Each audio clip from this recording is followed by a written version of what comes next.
오늘 함께 나눌 말씀은 이 제목을 제가 수차례 바꿨어요. 이 내용 자체가 좀 어렵다 보니까 그 제목조차도 어려웠습니다. 그래서 최종적으로 정한 것은 언약은 감추어진 복음이라는 이런 제목으로 오늘 말씀을 나누겠습니다. 이 주제는 하나님께서 믿음의 조상 우리 아브라함에게 주신 언약에 관한 내용입니다. 네, 잘 아시다시피 이 주제는 일반적인 성경 공부 내용으로 아직까지는 나타나고 있지 않기 때문에 제가 상당히 좀 부담감을 느끼는 거 사실입니다. 그런데 이 언약은 그 할례라고 하는 그 이름이 붙어 있습니다. 이 언약의 표징이 할례로 주어졌거든요. 그리고 다른 언약과 비교가 되게 하기 위해서 이 이름을 할례 언약이라고 제가 칭하겠습니다. 이 할례 언약은 다른 언약들과 다르게 단일 한 가지로 된 언약이 아닙니다. 이 언약과 연관해서 세 가지 언약이 더 추가되고 있는 것을 성경에서 볼 수 있습니다. 그 구약에서 두 가지가 추가되어 있는데요. 그 중에 하나는 하나님이 하란에서 잘 살고 있는 아브라함을 약속의 땅 가나안으로 인도하시면서 네가 복의 근원이 되게 해 주시겠다고 약속해 주시는 그 언약이 첫 번째 언약입니다. 그리고 두 번째는 이 할례 언약의 그 영적인 의미를 보충해 주시기 위해서 천사를 통해서 모세에게 준 율법 언약입니다. 그리고 이 신약 시대에는 언약이 딱 하나 있죠. 그 언약 아시죠? 뭔지? 새 언약이라고. 새 언약입니다. 이 새 언약도 이 할례 언약과 아주 긴밀하게 직결되어 있는 언약입니다. 그 이유는 왜 그러냐면 할례 언약은 구원에 관한 언약이죠. 근데 하나님의 구원은 반드시 예수 그리스도 안에서 이루어져야 합니다. 예수 그리스도 안에서 이루어진다는 이야기는 예수 그리스도의 대속에 근거해서 이루어져야 된다는 의미입니다. 그런데 이 새 언약은 그리스도께서 자기 피로 세우시고 그 피에 의해서 완성하신 그리스도 대속 사역에 관한 언약입니다. 그렇기 때문에 이 새 언약은 할례 언약을 이루는 데 있어서 절대적으로 필요한 아주 결정적인 언약이 되겠습니다. 이렇게 이 할례 언약과 연관해서 세 가지 주어진 이 언약의 내용은 성경의 대부분을 차지하고 있고 이와 연관되어 있는 말씀까지 찾는다면 대부분의 복음이 다 연결되어 있을 수밖에 없습니다.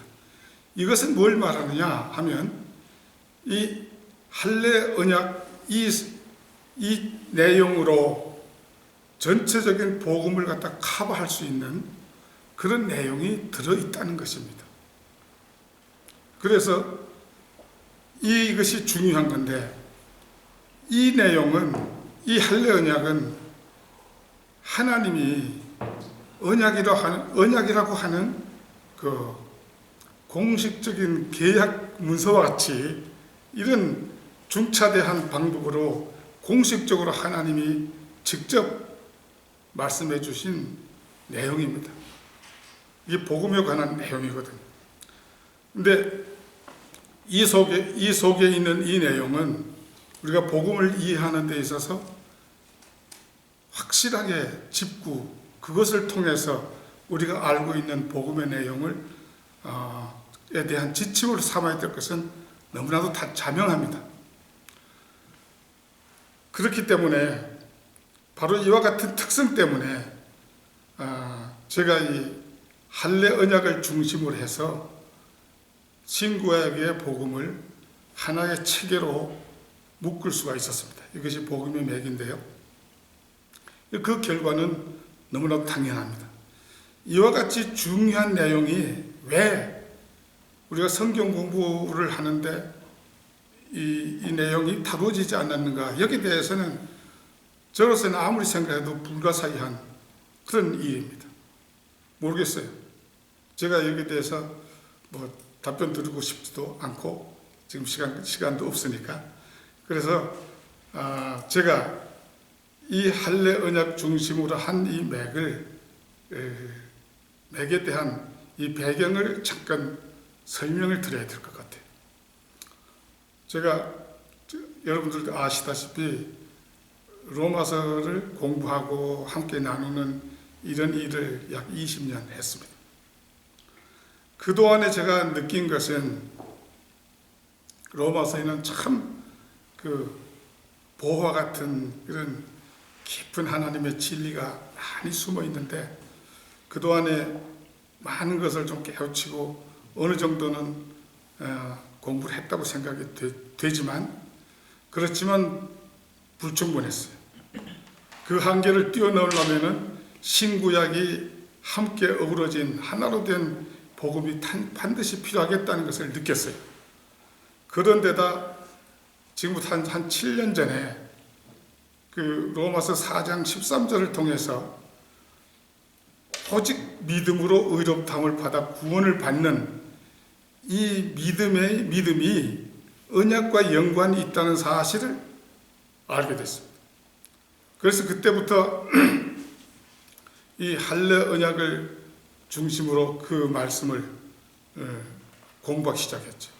그리고 그 할례 언약과 연관해서 이신칭과의 관계 이걸 찾다 보니까 이거 복음이 하나로 연결되어 있는 이 내용을 다 드러낼 수가 있게 됐습니다. 이렇게 되다 보니까 저에게는 그 시간이 상당히 오래 걸렸지만은 저에게 시세말로 말하면 저에게는 대박이었어요. 왜 그러냐면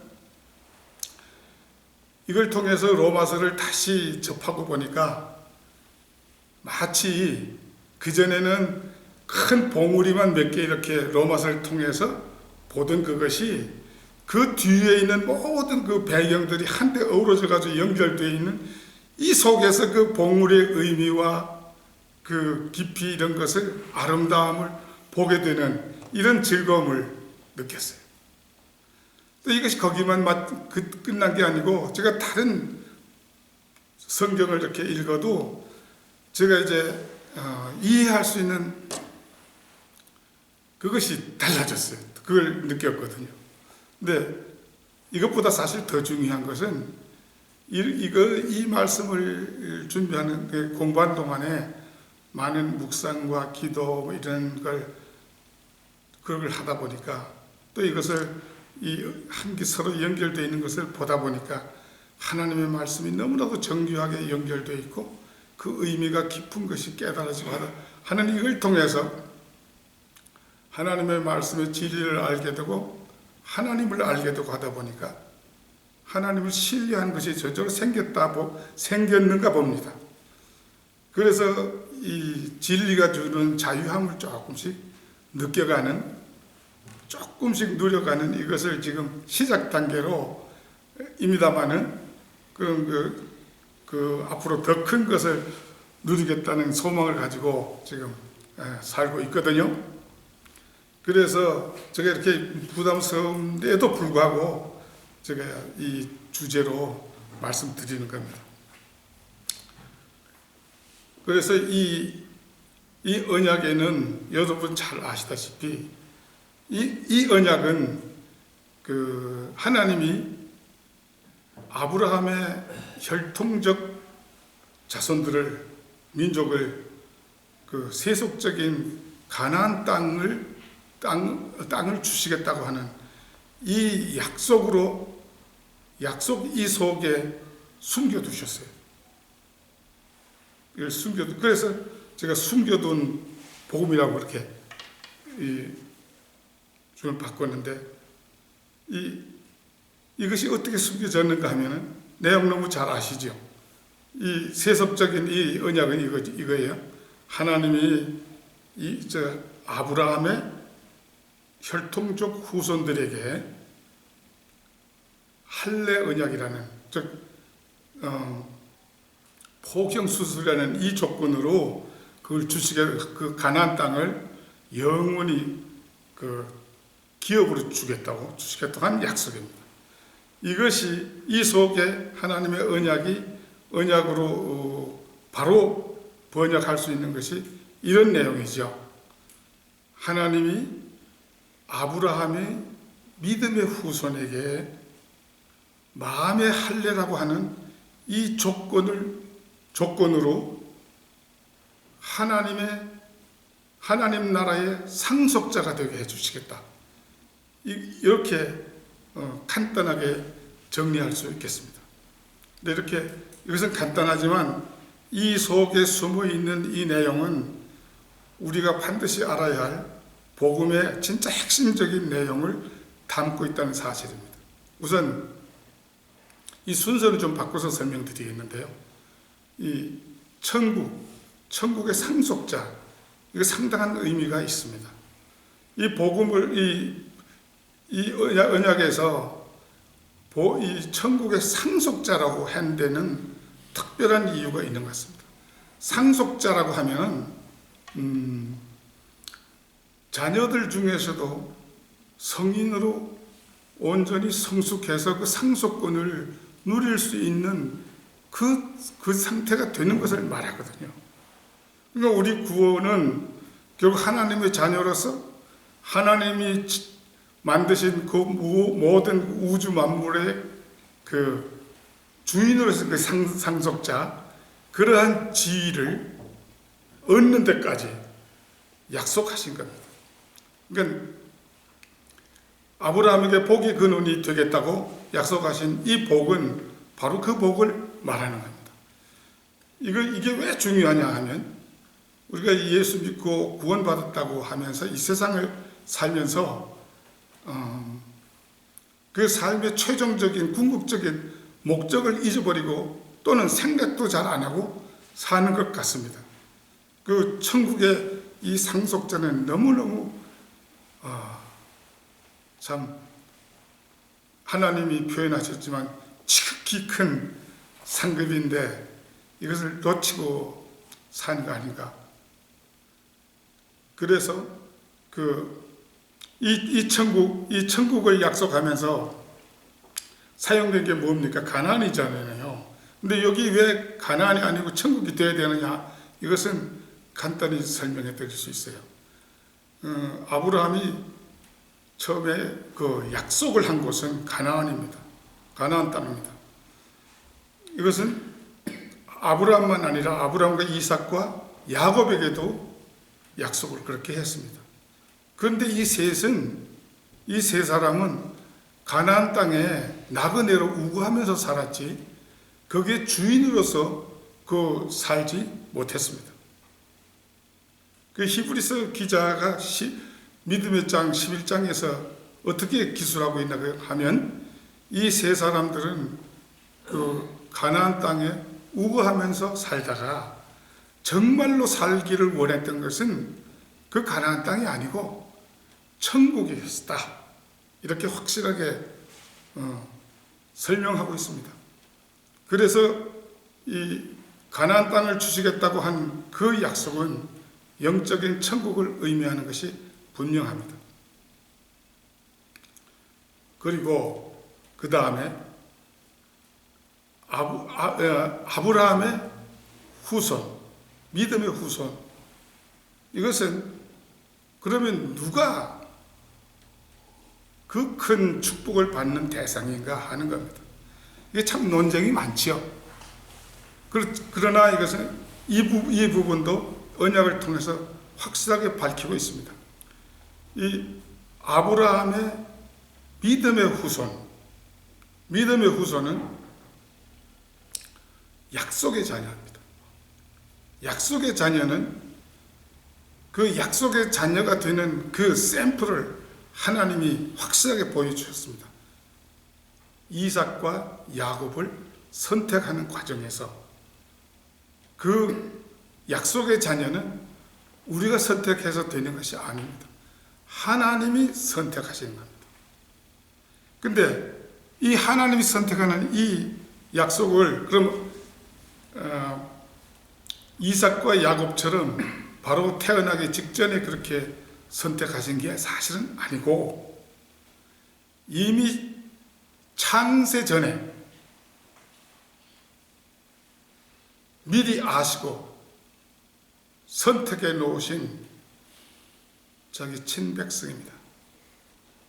이 친백성이 약속의 자녀입니다. 그래서 그 관련 성경에 의하면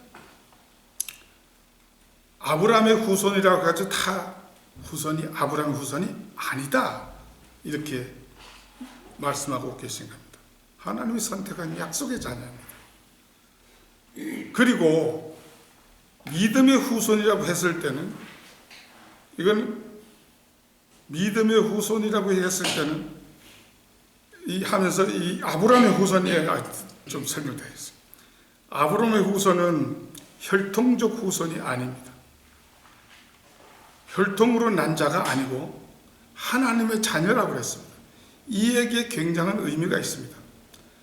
혈통으로 난 사람이 하나님의 자녀가 아닙니다. 약속의 자녀가 아닙니다. 아브라함의 믿음의 후손이 아닙니다. 이 얘기는 무슨 얘기냐면 하나님께로부터 난 하나님의 자녀가 아브라함의 믿음을 본받는 아브라함의 후손이라는 이야기입니다. 그리고 또 하나 더 짚고 넘어갈 것이 있습니다. 이것은 구약을 이해하는데 좀 중요한 거니까요. 야곱의 또 다른 이름이 있죠. 이스라엘이지 않습니까? 그 이스라엘은 야복강가에서 하나님과 밤새도록 씨름하면서 이겼다고 한 그 의미로 붙여준 이름입니다. 그러면 이 이름은 누가 봐도 이것은 구원받은 자를 의미하는 이름에 틀림없습니다. 그런데 이 이름이 야곱의 혈통적 그 후손들로 이루어지는 이스라엘 민족의 이름이 되었습니다. 그 민족의 이름이 되었습니다. 여기에 생각해야 할 점이 있습니다. 왜냐하면 구원받는 자는 아브라함의 후손이 혈통적 후손이라 가지고 다 아브라함의 후손이 아니라 그랬어요. 구원받는. 그런데 이스라엘은 야곱의 혈통적 후손입니다. 이 얘기가 뭘 뜻하겠습니까? 이 말씀에 대해서도 먼저 정의를 내릴 수 있어요. 하나님 말씀에 이스라엘이라고 해서 다 이스라엘이 아니다. 이 얘기입니다. 이 얘기는 하나님이 그 이스라엘 혈통적 이스라엘 민족을 특별한 목적으로 쓰셨다는 얘기예요. 그러니까 약속의 자녀들이 보고 듣고 믿게 하기 위해서 또 그런 약속의 자녀들이 신앙생활을 할 때 그 하나의 샘플로 참고로 삼으라고 하는 이 모습을 하나님이 이스라엘 백성들을 다스리며 인도하시는 그 과정 속에서 나타내 보이신 겁니다. 그러니까 이스라엘 백성들이 마치 약속의 자녀들인 것처럼 취급을 당했습니다. 바로 이 부분을 놓쳐서는 안 된다는 거죠. 이 속에 이와 같은 의미가 아브라함의 후손 속에 들어 있습니다. 그리고 이제 세 번째, 어찌 보면 가장 중요한 할례입니다. 마음의 할례. 하나님의 이 언약이 복용수술을 의미하는 그 할례가 아닙니다. 그 아니라는 것은 말씀 몇 군데서 확인할 수 있습니다. 로마서 2장 29절에 보면은 할례는 마음의 할지니 이렇게 기록하고 있습니다. 그리고 예레미야 4장 4절에 봐도 너는 스스로 할례를 행해서 내 마음의 껍질을 베내고 여호와 나에게 속해라. 그리고 또 같은 예레미야 9장 25절 전후에 보면은 이스라엘은 할례를 받았지만 마음의 할례를 받지 않았기 때문에, 그리고 이방인들은 이 마음의 할례는커녕 할례조차도 받지 않았기 때문에 때가 이르면 심판할 거다, 이렇게 되어 있어요. 그러니까 하나님이 우리의 구원의 조건으로서는 이 마음의 할례를 의미하는 겁니다. 그럼 이 마음의 할례가 무엇인가? 이 부분에 대한 정의를 분명히 내릴 필요가 있습니다. 이 마음의 할례에 대한 그 개념적인 분명한 정의는 어디서 찾아볼 수 있냐면 신명기 29장 4절, 그걸 누가 찾았으면 좀 읽어보실랍니까?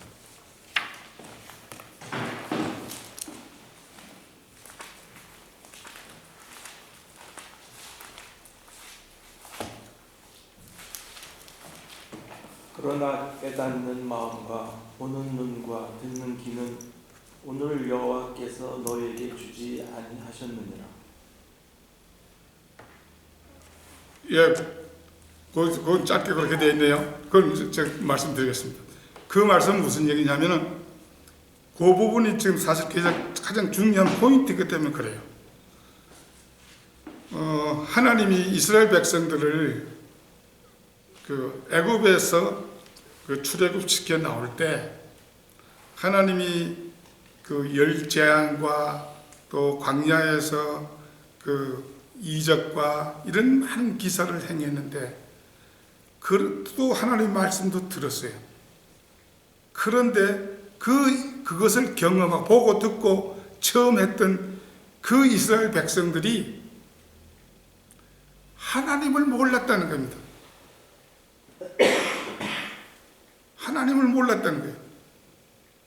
그래서 하나님을 몰랐다는 게 뭐냐? 눈을 열어주지 않았고 귀를 열어주지 않았고 마음으로 깨달을 수 있는 마음을 안 주셨다는 거예요. 이거 굉장히 중요한 내용입니다. 오늘날 많은 사람들이 교회를 다니고 성경을 뭐 백독을 했느니 천독을 했느니 할 수 있어요.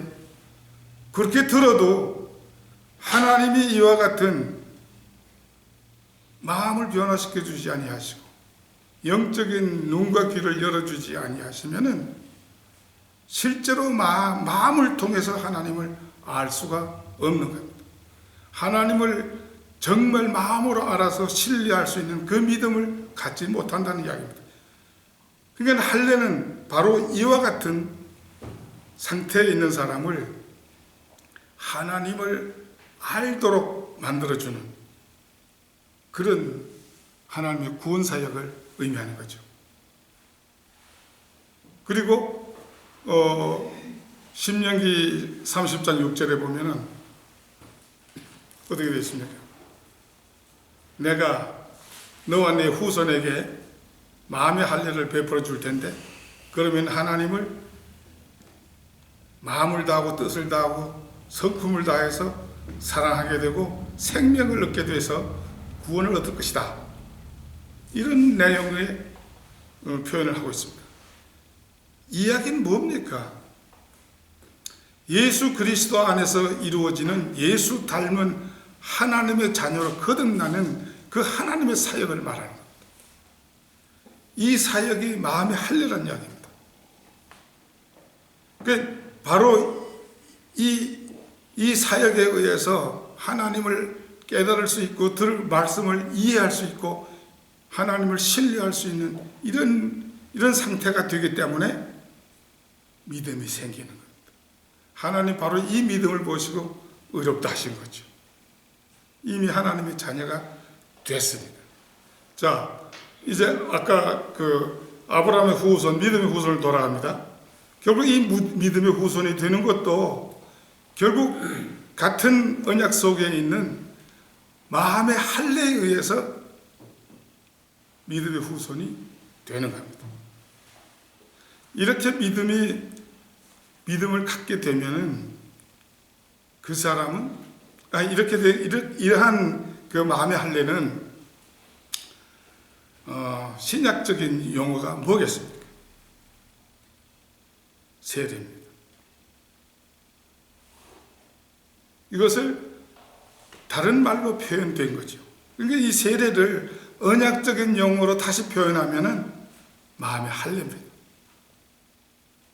그러니까 이 마음의 할례로 표현된 것이나 세례로 표현된 것이나 이것을 다 합쳤을 때 결국 마음의 할례가 됩니다. 그런데 신약 시대의 세례는 완전한 마음의 할례라고 볼 수 있습니다. 왜냐하면 예수 그리스도의 대속이 이루어진 후에 이루어졌기 때문에 보혜사 성령이 함께 임해서 성령의 인도하심을 따라 살면은 이제는 율법의 요구를 따라 살 것이 아니라 필요 없이 거기서부터 자유해서 성령이 인도하시는 대로 살기만 하면은 그러면 율법의 요구가 저절로 이루어지게 되는 하나님의 새로운 방식이 바로 이 마음의 할례인 겁니다. 이걸 통해서 믿는 자를 의롭다 하고 칭의한 것은 이건 괜히 하신 것이 아닙니다. 그리고 끝으로 이 할례를 받은 자는 육적 몸을 벗는 성화의 삶을 살게 되어 있습니다. 왜냐하면 이 마음의 할례는 예수 그리스도를 닮은 속사람이 그 마음속에 생기게 되는 하나님의 사역이기 때문에 그 할례를 받은 사람은 하나님의 자녀로 이미 태어난 사람입니다. 이 본성으로는 절대로 다시 죄 지을 수 없는, 죄 짓고 싶은 생각이 전혀 없는 그런 속성을 가진 전혀 순수한 100% 예수 닮은 하나님의 자녀입니다. 그리고 성령이 함께 임하고 있는 사람입니다. 이런 사람은 다른 말로 표현했을 때 이 마음속에 하나님의 법이 새겨져 있는 사람입니다. 그러므로 하나님의 법대로 살고자 하는 속성을, 그런 본성을 가지고 있는 사람이에요. 그러니까 그 사람이 점점 자라면 이 안에 있는 그 영적인 그 새로운 그 모습대로 생각하고 살고자 하는 그런 모습이 드러나게 되어 있습니다. 그것을 얼마나 드러내느냐, 이것이 성화의 이 척도겠죠. 그러니까 그런데 하나 문제가 있습니다. 이 속사람이 이 삶을 통해서 드러내는 이것이 그렇게 쉽게 되지 않게 하나님이 이 스피리추얼 메커니즘을 그렇게 만들어 놓으셨어요. 이 속에는 그와 같은 하나님의 자녀가 이미 태어났어도 이 육신은 구원받지 못했어요. 이 구원받지 못한 육신 속에는 우리가 구원받기 전에 가졌던 죄 짓던 습관과 또 나를 하여금 죄 짓게 했던, 왕처럼 군림해서 나를 하여금 죄 짓게 했던 그 죄가 아직도 있습니다. 그렇기 때문에 그 새로운 그 속사람의 모습을 삶의 모습으로 드러내기 위해서는 이 옛사람, 이 죄, 이것을 벗어버리고 극복하고 그리고 드러내야 합니다. 이 모습이 할례입니다. 이 모습이 포경 수술로 표현되어 있는 겉껍질을 잘라내면 속살이 드러나는 이런 형상으로 드러낸 할례인 겁니다.